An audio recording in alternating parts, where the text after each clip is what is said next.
So yeah, Dana White did say that Mighty Mouse will be in the UFC Hall of Fame after hearing about him retiring. What do you think about Mighty Mouse? I think he's the best.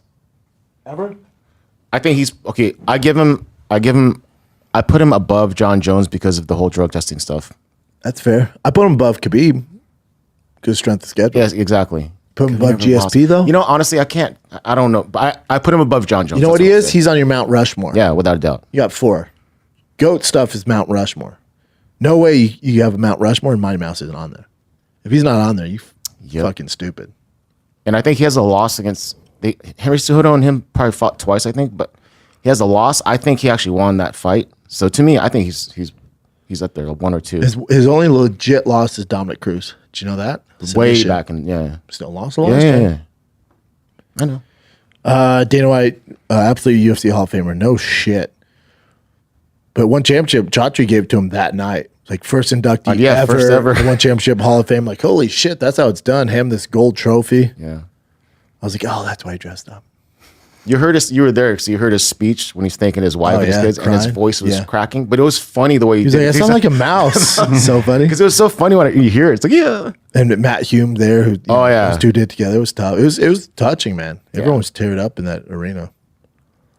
Yeah, and then you mentioned Chatri got his black belt from Enzo, which is cool.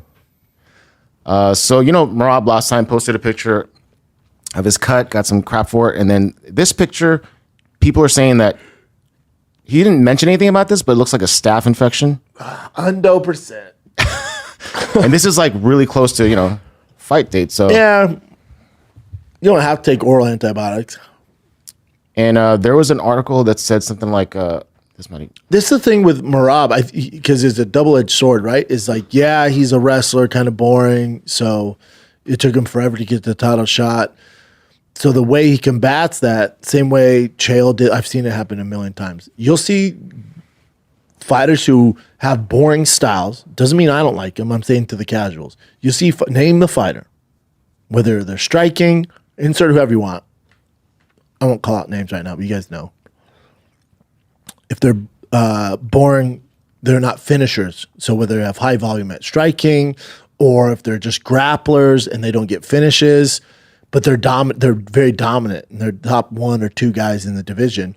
You see, they come up with shticks to get fans to like them because the fighting's not doing it. So they're very dominant, and UFC, like, we want to push them, but they just don't. They're still boring fighters. So you see, name a fighter. I challenge anybody out there. Name a fighter who's very dominant. I'm talking 1 or 2 long streaks, but their styles aren't great for the casuals. I like all the styles. I'm not calling anybody out.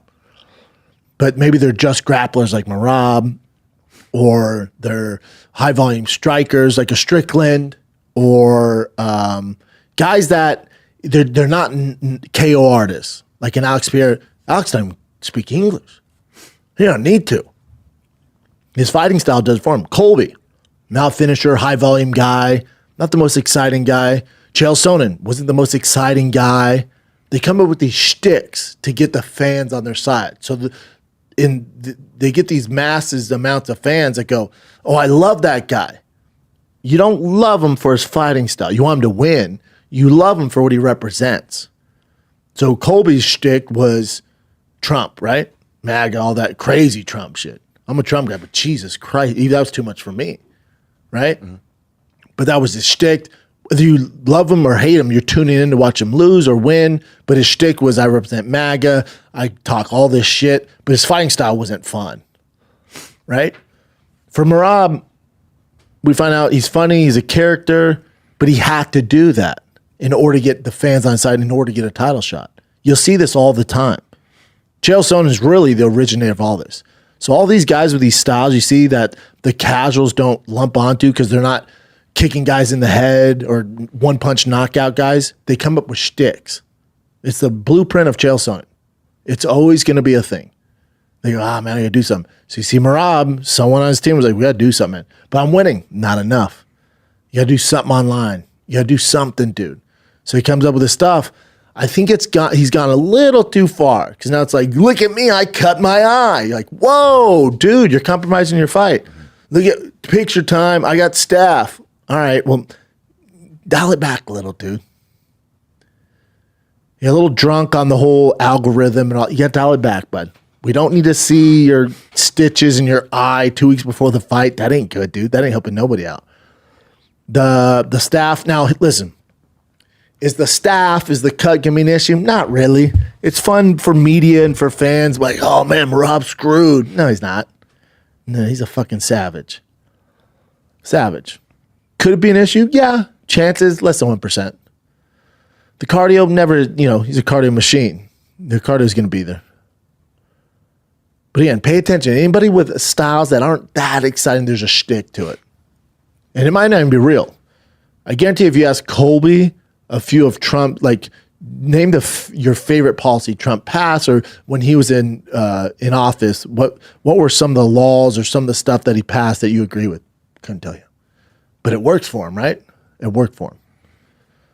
For all these guys, they come up with a shtick. They have to, because the fan base glues onto that, and they represent them in some capacity, whatever it is.